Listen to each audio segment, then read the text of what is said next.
Wonderland nous danse un peu du désastre et de la magie du monde. Pauline Clavière chez Albin Michel, c'est un premier roman. Apparemment, alors moi, vous voyez, je fais pas bien mon boulot. Il faut que j'arrête de le dire parce que ça peut être retenu contre moi.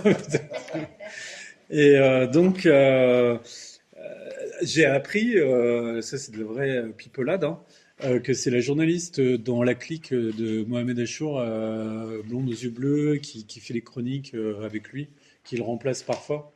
Donc, very people, personne. Vous pouvez jouer là-dessus, hein. Elle travaille à la télé. Donc, et ben moi j'adore ce livre parce que et après on partira sur les grandes l'histoire au long cours, comme je vous l'ai dit, qui est un fil rouge de cette rentrée littéraire. Je trouve que le roman, et alors cet été, je dis pas ça dans le vide, hein, j'ai écouté plein d'auteurs qui disent que même si le roman n'a pas une forme d'enquête, c'est toujours un peu une enquête sur soi, sur un sujet, et qu'à un moment, tout ça s'agglomère, prend une forme, et l'auteur y va, et voilà. Et là, c'est réellement une enquête, c'est-à-dire qu'on voit toutes les ficelles de l'enquête, tous les temps de l'enquête, toute la démarche. Et je trouve ça génial. Parce que j'aime bien ce côté apparent des choses et l'histoire est quand même un peu singulière. Et je trouve qu'elle n'est pas que là-dedans, parce que quand elle décrit le Cantal, à chaque fois qu'elle décrit ce petit village au milieu du Cantal, elle décrit les collines. Alors peut-être parce que j'ai eu le Cantal dans les yeux à un moment, je trouve qu'elle a une manière de le décrire qui est magnifique, simple mais magnifique, à chaque fois qu'on tourne autour de ce petit village. Et donc Wonderland nous danse un peu de désastre et de la magie du monde. Il y a un prologue qui est très intriguant, c'est-à-dire elle parle elle dédicace ce livre à sa mère sorcière, et elle dit que chez les femmes, comme ça, de génération en génération, peuvent circuler des histoires.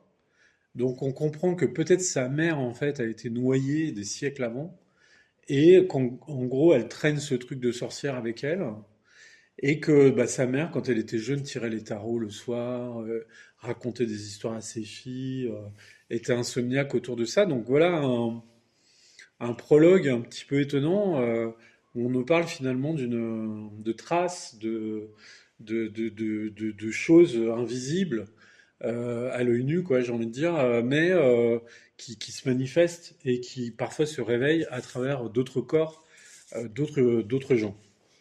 Donc début un peu ESO. Et puis après, l'histoire de la narratrice, comme un alter ego de l'auteur, en quelque sorte, qui dit, voilà, dans le village que j'ai fréquenté enfant, il y avait plusieurs choses, et notamment dans l'église, il y avait une phrase en allemand, Danke, je sais pas quoi, donc merci pour cet endroit. Et puis en bas du village, il y avait, au lieu qui est marqué céramique, il y avait marqué kéramique.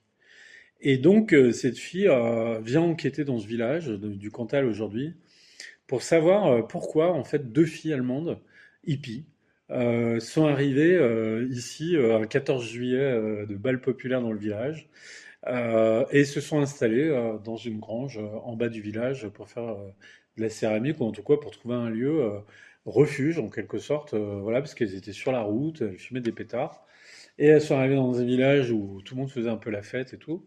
Et les gars du village, ils étaient certains célibataires ou pas d'autres. Et ils se sont dit, tiens, c'est deux Allemandes quand même, un peu étonnantes, qui font la fête et qui nous apostrophent, puis qui nous demandent cash. Toi, t'as pas une grange à me donner ou on peut pas s'installer là. Enfin, il s'est passé un truc un peu étonnant. Donc voilà, deux Allemandes se sont installées dans un petit village du Cantal. Et quand je vous dis c'est l'enquête, c'est génial parce que c'est vraiment, elle rentre chez les gens. Parfois, c'est une photo au-dessus du mur, puis elle dit, ah tiens, c'est marrant. Et là, sur la photo, il a l'âge de l'histoire, celui qui nous parle. Ou alors, bah voilà, c'est le panneau céramique. Voilà, on rentre chez les gens, on discute avec les gens. Voilà, elle récolte, enfin, elle récolte les traces, elle récolte les paroles. Enfin, voilà. Et bah oui, deux Allemandes. Pourquoi deux Allemandes hippies atterrissent dans un village du Cantal? C'est une question intéressante. dans les années 70, c'est parce que bah, ces filles, parce que comme beaucoup de hippies de tous les pays du monde, ils ont voulu fuir leur pays pour des raisons, leur pays leur plaisait pas. Et les Allemands, bah, peut-être ils en avaient marre de la repentance, de on a fait ci, on a fait ça, qui appartenait à leurs ancêtres. Et elles ont peut-être voulu être libres, s'en foutre et voilà, partir. Et puis il se trouve que dans ce village, peut-être que des hommes, peut-être qu'ils n'ont pas raconté tout ce qu'ils ont vécu, tout ça, mais peut-être que des hommes ont été STO, donc sont partis en Allemagne, ont vécu des choses en Allemagne, et que tout ça, ces deux Allemandes qui rentrent dans le village, dans le Cantal, quelque part, ça réveille une époque où le village a été à l'heure allemande, ou en tout cas la France a été à l'heure allemande, quoi. Donc voilà. Moi, j'aime beaucoup. Je trouve qu'il y a plein de choses. C'est vraiment. Alors, je vais pas dire les gens qui lisent du terroir, s'ils lisent ça quelque part, ils diraient un petit peu autre chose, mais peut-être. Ça les ferait bouger un petit peu sur une autre littérature, à condition d'être peut-être un peu ouvert aux Allemandes qui fument des pétards sur les routes du Cantal, ce qui n'est pas évident pour toutes les générations. Mais je trouve que c'est vraiment les. J'aime bien les motifs, j'aime bien les arcanes de l'enquête, j'aime bien tous ces personnages qui s'expriment. J'aime bien l'idée aussi que village au milieu de nulle part, il puisse y avoir une histoire qui a marqué les annales, quoi. C'est voilà.